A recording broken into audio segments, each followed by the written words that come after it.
السلام کی قوم، بادشاہ اور والد سب ناراض ہو گئے، اور حضرت ابراہیم علیہ السلام نے کسی دوسرے شہر جانے، اللہ کی عبادت کرنے اور لوگوں کو اللہ کی طرف بلانے کا ارادہ کر لیا۔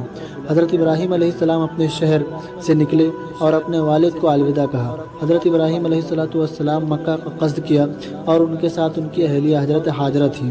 مکہ میں نہ چارہ تھا نہ درخت، اس میں نہ کنواں تھا اور نہ کوئی نہر، مکہ میں نہ حیوان تھے اور نہ ہی انسان۔ ابراہیم مکہ پہنچے اور اس میں اترے۔ حضرت ابراہیم علیہ السلام نے اپنی بیوی ہاجرہ اور بیٹے اسماعیل کو وہاں چھوڑا، اور جب حضرت ابراہیم نے واپس جانے کا ارادہ کیا تو ان کی بیوی ہاجرہ نے کہا، حضور کہاں کا ارادہ ہے؟ آپ مجھے یہاں چھوڑ کر جائیں گے؟ یہاں نہ پانی ہے نہ کھانا، کیا اللہ تعالیٰ نے آپ کو اس کا حکم دیا ہے؟ حضرت ابراہیم نے کہا ہاں۔